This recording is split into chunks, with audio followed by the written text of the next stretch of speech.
Na resposta católica de hoje, gostaríamos de falar a respeito da teologia da prosperidade, respondendo a uma dúvida de um irmão sacerdote que anonimamente nos escreveu, não quis que o seu nome fosse revelado, e que tem dúvidas, não sabe do que se trata e o que responder. Qual é realmente o malefício que está por trás da teologia da prosperidade? Pois bem, primeiro vamos entender do que se trata. Antes de definir a teologia da prosperidade, gostaria de inicialmente ver de onde ela vem.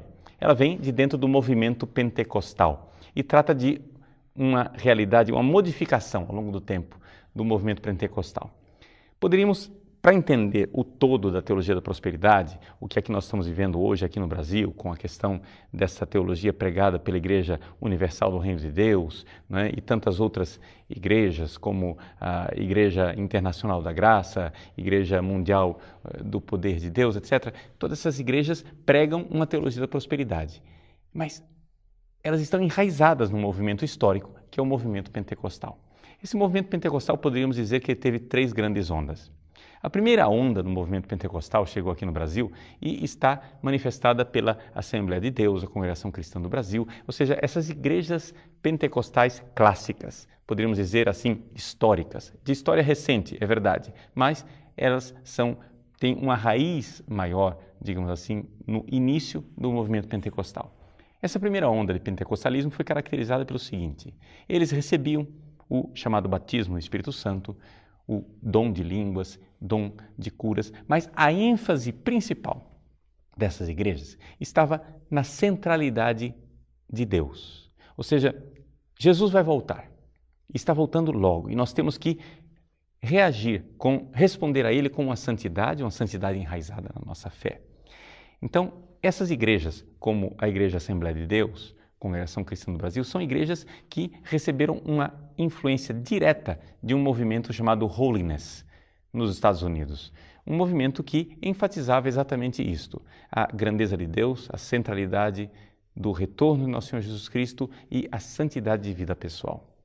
Por isso, esta primeira onda de pentecostalismo, ela, digamos assim, poderia ser caracterizada como uma onda de busca da santidade e da presença da vida diante de Deus. Mas, com o passar do tempo, surgiu um segundo movimento, ou seja, uma segunda onda de pentecostalismo.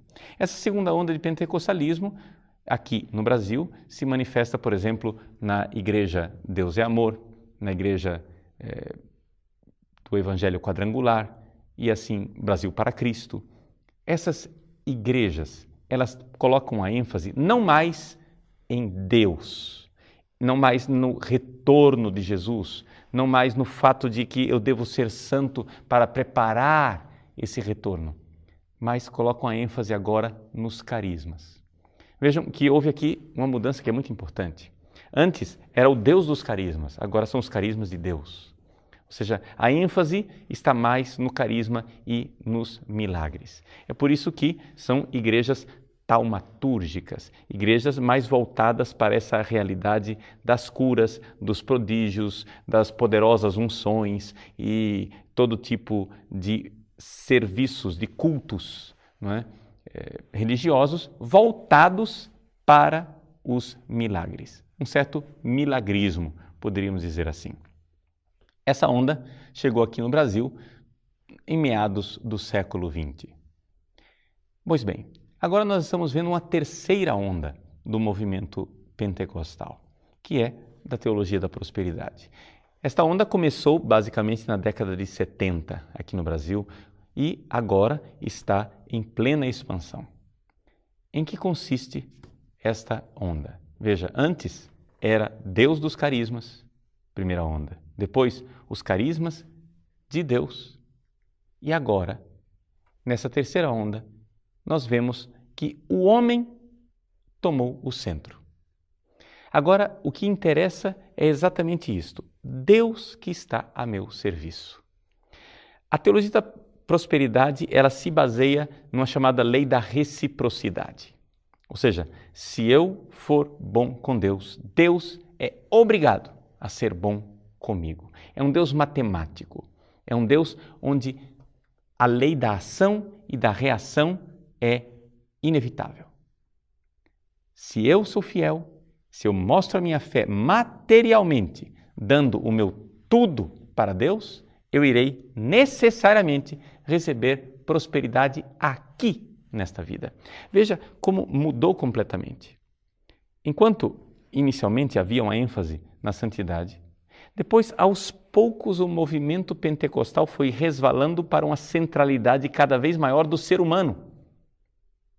Ou seja, antes é Jesus que vai voltar. Depois começa a ser os milagres de Jesus. E depois começa a ser eu que estou recebendo os milagres. Ou seja, houve uma progressiva concentração antropológica. O homem tomou o centro. O pentecostalismo da teologia da prosperidade, ele é um pentecostalismo antropocêntrico. Na verdade, não é o homem que serve a Deus, é Deus que serve o homem.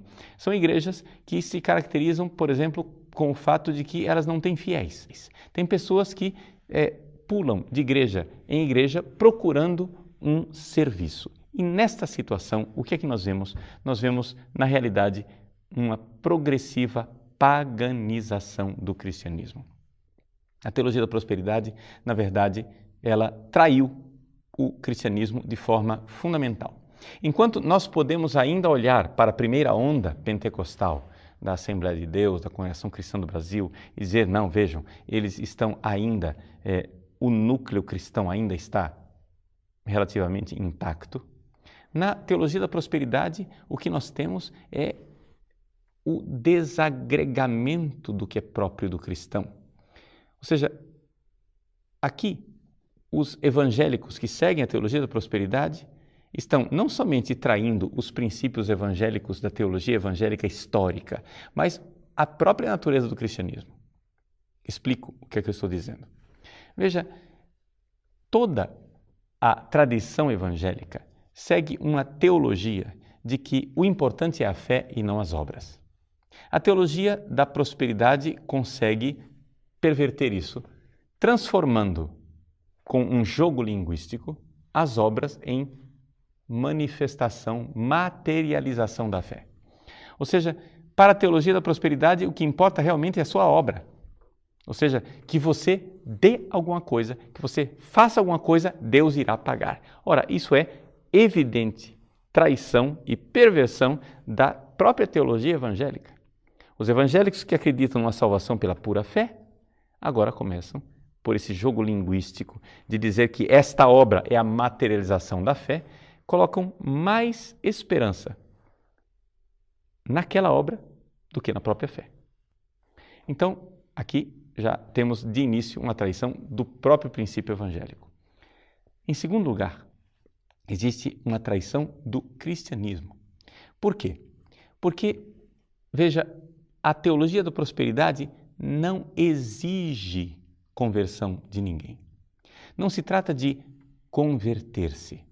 Enquanto o pentecostalismo clássico da Assembleia de Deus exige uma certa moralidade por causa da influência do movimento Holiness, aqui no neopentecostalismo da teologia da prosperidade, o que nós temos é uma tendência de cada vez mais acentuar o fato de que as obras morais são desprezíveis.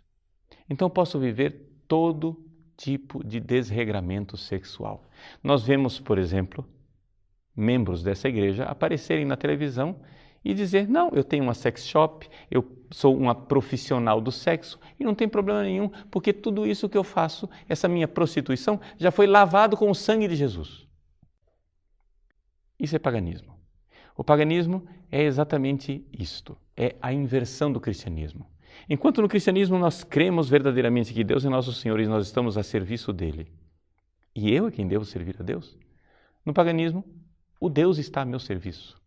Eu então encontro algumas fórmulas mágicas para cada vez mais fazer com que esse Deus seja meu escravo e faça os meus caprichos. A teologia básica do cristianismo é: Deus, seja feita a vossa vontade, porque vós sois Deus e eu sou uma pobre criatura. No paganismo, é o contrário. Seja feita a minha vontade. É por isso que a teologia da prosperidade é certamente muito equivocada e é uma traição fundamental do cristianismo.